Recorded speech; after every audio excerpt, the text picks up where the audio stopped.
Hi all, എല്ലാവർക്കും ഒരിക്കൽ കൂടി ചാനലിലേക്ക് സ്വാഗതം.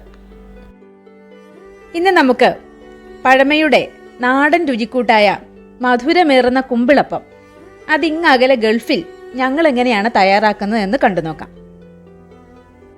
സാധാരണ രീതിയിൽ ചക്കപ്പഴമുള്ള സമയങ്ങളിലാണല്ലോ എല്ലാവരും ഇതുണ്ടാക്കാറുള്ളത്. എന്നാൽ ചക്കപ്പഴം ഇല്ലാത്ത നാട്ടിലിരുന്നും നമുക്കും ഉണ്ടാക്കിയെടുക്കാം ഇതുപോലെ പൂച്ചയപ്പം, എടനയപ്പം അല്ലെങ്കിൽ കുമ്പിളപ്പം എന്നൊക്കെ പേരുള്ള നമ്മുടെ മധുരമേറുന്ന ചക്കയപ്പം.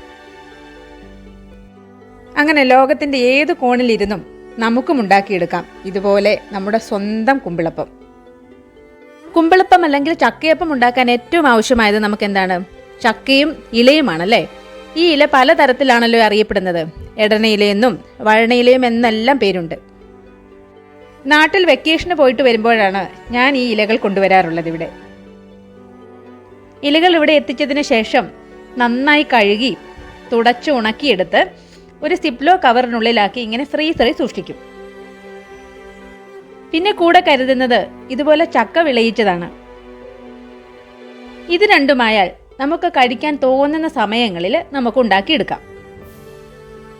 നാട്ടിലിരുന്ന് ആസ്വാദികരമായി കുമ്പിളപ്പം കഴിക്കുന്ന അതേ അനുഭൂതിയോടെ നമുക്കും ഇവിടെ തയ്യാറാക്കാം ഇതുപോലെ കുമ്പിളപ്പം.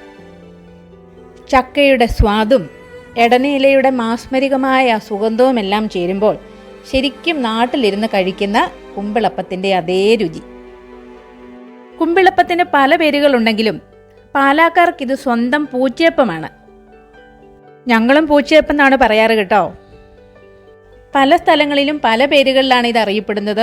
അതുപോലെ തന്നെ ഇതിൻ്റെ രുചിക്കൂട്ടിലും അല്പസ്വല്പമൊക്കെ വ്യത്യാസങ്ങളും ഉണ്ടാവും. ഇനി നമുക്ക് റെസിപ്പിയിലേക്കൊന്ന് കടക്കാം. ഞാനിവിടെ എടുത്തിരിക്കുന്നത് വറുത്ത അരിപ്പൊടിയാണ്, ഷോപ്പിൽ നിന്ന് മേടിച്ചത്. അതുപോലെ തന്നെ ശർക്കര എടുത്തിട്ടുണ്ട്, തേങ്ങ ചിരവിയതെടുത്തിട്ടുണ്ട്, അതുപോലെ തന്നെ ജീരകവും ഏലക്കയും. ചില നാടുകളിൽ ഏലക്ക ചേർക്കാറില്ല, ജീരകം മാത്രമേ ചേർക്കാറുള്ളൂ. ഞാൻ ഇവിടെ രണ്ടും ഉപയോഗിക്കുന്നുണ്ട്. ഫ്രീസറിൽ നിന്നെടുത്ത ഇലകളെല്ലാം ഒന്നുകൂടി ഒന്ന് കഴുകി തുടച്ചെടുക്കാം നമുക്ക്. ഇവിടെ ഞാൻ ഏകദേശം 250 ഗ്രാമോളം പൊടിയാണ് എടുത്തിട്ടുള്ളത്. അതിനാവശ്യമായിട്ടുള്ള ശർക്കരയും അതുപോലെ ചക്ക വരട്ടിയതും ഒക്കെ എടുത്തിട്ടുണ്ട്. കൂടെ തേങ്ങയും ജീരകവും ഏലക്കയും എല്ലാം. മധുരം നമുക്ക് കൃത്യം എത്ര ചേർക്കണമെന്ന് പറയാൻ പറ്റില്ല, ഓരോരുത്തരുടെ ഇഷ്ടം പോലെ. കൂടുതൽ വേണ്ടവർ കൂടുതൽ ചേർക്കുക. ഞാനിവിടെ ഏകദേശം 150 ഗ്രാമോളം എടുത്തിട്ടുണ്ട്. പിന്നീട് കുറച്ചുകൂടി ചേർക്കേണ്ടതായി വന്നു. ആദ്യം നമുക്ക് ചക്ക വരട്ടിയതും പൊടിയും കൂടി ഒന്ന് ചൂടുവെള്ളം ഉപയോഗിച്ചൊന്ന് മിക്സ് ചെയ്യാം. ചക്ക വരട്ടിയത് കുറച്ച് കട്ടിയുള്ളതിനാൽ മിക്സ് ചെയ്തപ്പോൾ കുറച്ചധികം സമയമെടുത്താണ് ചെയ്തത്. ഒന്നെങ്കിൽ നമുക്ക് ഇങ്ങനെ ഇതുപോലെ മിക്സ് ചെയ്യാം, അല്ലെങ്കിൽ അത് സെപ്പറേറ്റ് ആയിട്ട് വെള്ളത്തിൽ ചാലിച്ച് അങ്ങനെയും ചേർക്കാം. ചക്കപ്പഴമാണെങ്കിൽ ഈ പ്രശ്നങ്ങളൊന്നുമില്ല. പൾപ്പായിട്ട് എടുക്കുമ്പോൾ വളരെ ഈസി ആയിട്ട് നമുക്ക് ഉണ്ടാക്കുവാനും കഴിയും. പിന്നീട് ഇതിലേക്ക് എടുത്തു വെച്ചിരിക്കുന്ന ശർക്കരയും തേങ്ങയും അതുപോലെ ഏലക്കയും ജീരകവും എല്ലാം ഇട്ട് കൊടുത്ത് വീണ്ടും ഒന്ന് കുഴച്ചെടുക്കാം. തേങ്ങയെ നമ്മൾ ചേർക്കുമ്പോൾ അധികമൊന്നും ആവശ്യമില്ല. ഞാനിവിടെ അരമുറി തേങ്ങ തന്നെ എടുത്തിട്ടില്ല, കുറച്ചാണ് എടുത്തിരിക്കുന്നത്. അതുപോലെ തേങ്ങ അരച്ചു ചേർക്കണമെന്നൊന്നുമില്ല, ചിരകിയ ഭാഗത്തിൽ തന്നെ ചേർത്താൽ മതിയാവും. ഇനി നമുക്ക് ഈ കൂട്ടുകളെല്ലാം കൂടി നന്നായി കുഴച്ച് കട്ടിയൊന്നുമില്ലാതെ ചെറിയ ചെറിയ പീസുകളെല്ലാം ഉടച്ചെടുത്ത് അങ്ങനെ തയ്യാറാക്കിയെടുക്കാം. മാവ് തയ്യാറാക്കുമ്പോൾ ശ്രദ്ധിക്കേണ്ട ഒരു കാര്യം, കൂടുതൽ ലൂസാകാനും പാടില്ല, അതുപോലെ കട്ടിയാകാനും പാടില്ല. ഇതിനിടയ്ക്കുള്ളൊരു പരുവത്തിലായിരിക്കണം മാവ് തയ്യാറാക്കുന്നത്. ഇടിയപ്പത്തിന് വേണ്ടി മാവ് തയ്യാറാക്കുന്നതിനേക്കാൾ കുറച്ചുകൂടി ലൂസായിരിക്കണം, കുമ്പിളിൽ നിന്ന് ഒഴുകിപ്പോകാതെ പാകത്തിനുള്ളത്. വീഡിയോയിൽ കാണിച്ചിരിക്കുന്നത് പോലെ ഇലകൾ കുമ്പിള് രൂപത്തിലാക്കി ഇതിനുള്ളിലേക്ക് മാവ് പകർന്ന് പിന്നീട് ഇലകൾ ഒട്ടിക്കുകയാണ് ചെയ്യാറുള്ളത്. ചിലർ ഈർക്കിൽ കുത്തുന്നത് കാണാം, ആ രീതിയിലും ചെയ്യാം. ഓരോ നാടിൻ്റെ രീതിയിൽ ഓരോന്ന് വ്യത്യാസമായിരിക്കും. ഈ രീതിയിലാണ് ഞങ്ങൾ ചെയ്യാറുള്ളത്. ഇലയുടെ ഞെട്ടുഭാഗം മാവിനുള്ളിലേക്ക് വരത്തക്ക രീതിയിൽ മടക്കി വയ്ക്കാം.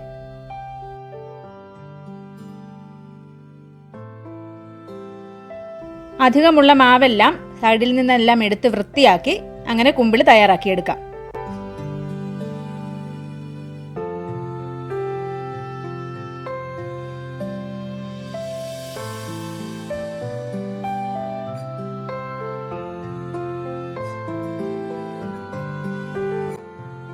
ഇതുപോലെ മാവ് നിറയ്ക്കുമ്പോൾ ഇലകൾ പൊങ്ങി വരാത്ത രീതിയിൽ വേണം, വിട്ടുപോകാത്ത രീതിയിൽ വേണം തയ്യാറാക്കാൻ. പിന്നീട് സൈഡ് വശത്തുള്ള ഇലകളെല്ലാം ഉള്ളിലേക്ക് മടക്കി കൊടുക്കാം. എന്നിട്ട് വൃത്തിയാക്കിയെടുക്കാം. മാവ് തയ്യാറാക്കുമ്പോൾ ഒരു നുള്ളു ഉപ്പും കൂടെ ചേർത്ത് കൊടുക്കുകയാണെങ്കിൽ ഒരു പ്രത്യേക ടേസ്റ്റ് ഉണ്ടാവും. കുമ്പിളൊക്കെ ഇങ്ങനെ ഓരോന്നായി തയ്യാറാക്കിയതിന് ശേഷം എല്ലാം കൂടി നമുക്ക് ഇഡ്ഡലി പാത്രത്തിൽ വെച്ച് നമുക്ക് പുഴുങ്ങിയെടുക്കാം. വേവ് കുറച്ചധികം വേണ്ടതിനാൽ അത്യാവശ്യത്തിനുള്ള വെള്ളം കരുതിയിട്ട് വേണം വേവിച്ചെടുക്കാൻ. ഇനി നമുക്ക് ഈ മാവ് തന്നെ ഉപയോഗിച്ച് അടയുണ്ടാക്കുന്നത് എങ്ങനെയെന്ന് നോക്കാം. അതിനായി ഞാൻ ഈ ഇടനയില തന്നെയാണ് ഉപയോഗിക്കുന്നത്. സാധാരണ അടയുണ്ടാക്കുമ്പോൾ മാവിനകത്താണല്ലോ തേങ്ങയും അതുപോലെ ശർക്കരയും എല്ലാം വെക്കുന്നത്. ഇത് ഞാൻ ഈ കൂട്ട്, ഇതിന് തയ്യാറാക്കിയ കൂട്ട് തന്നെയാണ് അടയുണ്ടാക്കാനും ഉപയോഗിക്കുന്നത്. ഒരൊറ്റ വ്യത്യാസം മാത്രമേ ഉള്ളൂ. കുമ്പിളിനായിട്ടുണ്ടാക്കുന്ന രീതിയിലല്ല. മാവ് ഇലയിൽ വളരെ തിന്നായിട്ട് പരത്തിയതിന് ശേഷം 2 വശവും കൂടി മടക്കി വയ്ക്കും. മാവ് പരത്താനായിട്ട് ആവശ്യത്തിന് വെള്ളം വേണമെങ്കിൽ ഉപയോഗിക്കാം. കനം കുറച്ച് പരത്തിയതിന് ശേഷം ഇതുപോലെ മടക്കി വയ്ക്കാം. സൈഡിൽ അധികമായിട്ടുള്ള മാവെല്ലാം മാറ്റി വൃത്തിയാക്കിയെടുക്കാം. വാഴയില ഉപയോഗിച്ച് ഇത്തരത്തിൽ തയ്യാറാക്കിയെടുക്കുന്ന അടയേക്കാൾ കൂടുതൽ ടേസ്റ്റി ആയിട്ട് എനിക്ക് തോന്നിയിരിക്കുന്നത് ഇതുപോലുള്ള ഇലയിൽ ഉണ്ടാക്കിയെടുക്കുമ്പോഴാണ്. തേങ്ങ ഓൾറെഡി ചേർത്തിട്ടുള്ളത് കൊണ്ട് നടുഭാഗത്തായിട്ട് തേങ്ങയും ശർക്കരയും ഒക്കെ ചേർത്തുള്ള കൂട്ട് വെക്കുന്നില്ല.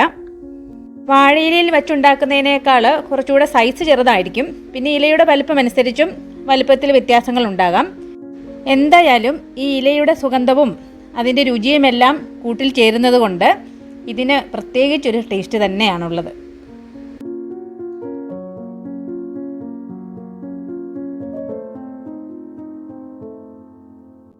അങ്ങനെ നമ്മുടെ കുമ്പിളപ്പവും ഇലയടയും എല്ലാം ഇവിടെ റെഡി ആയിട്ടുണ്ട്. ഇനി ഇതെല്ലാം നമുക്ക് പാകത്തിന് വേവിച്ചെടുക്കാം. കുമ്പിളപ്പവും അടയും പാകമാവുമ്പോൾ നല്ലൊരു സ്മെല്ല് നമുക്ക് കിട്ടും. വേണമെങ്കിൽ നമുക്ക് രണ്ടും സെപ്പറേറ്റ് ആയിട്ട് വേവിച്ചെടുക്കാം. ഇതിൽ ഞാൻ പലതവണകളായിട്ട് ഉണ്ടാക്കിയതാണ് കാണിച്ചിരിക്കുന്നത്. ഒന്നിച്ചുണ്ടാക്കുകയാണെങ്കിൽ രണ്ടിനും പാകം വ്യത്യാസം ഉണ്ടായിരിക്കും. കാരണം അതിൻ്റെ തിക്നെസ് തന്നെ. അതുകൊണ്ട് സെപ്പറേറ്റ് ആയിട്ട് വേവിക്കുന്നതായിരിക്കും നല്ലത്. വെന്തു വരുമ്പോൾ ഉണ്ടാകുന്ന ഇലയുടെയൊക്കെ നല്ല സ്മെല്ല്, അതാണല്ലോ നമ്മളെപ്പോഴും പാകമായോ എന്ന് അറിയാനായിട്ട് നോക്കുന്നത്. പിന്നെ നമുക്ക് ആവശ്യമുണ്ടെങ്കിൽ ഒരെണ്ണം മുറിച്ച് നോക്കുകയോ അല്ലെങ്കിൽ കുത്തി നോക്കുകയോ ഉള്ള ശരിയായോ ഇല്ലയോ എന്നറിയാൻ വേണ്ടി അങ്ങനെയും ചെയ്യാം.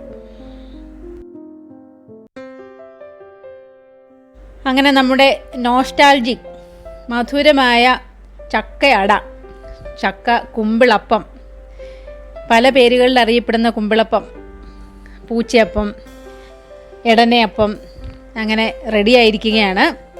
അങ്ങനെ അകലെയാണെങ്കിലും നമ്മുടെ നാടിൻ്റെ ഓർമ്മകളുമായി കടൽ കടന്നു വരുന്ന ഇലകൾ കൊണ്ട് ചക്ക വരട്ടിയത് കൊണ്ട് നമുക്കിതുപോലെ വല്ലപ്പോഴുമൊക്കെ നമ്മുടെ കേരളത്തിൻ്റെ രുചിഭേദം നമുക്ക് രുചിച്ച് നോക്കാം. അപ്പോൾ ഇന്നത്തെ വീഡിയോ എല്ലാവർക്കും ഇഷ്ടമായി.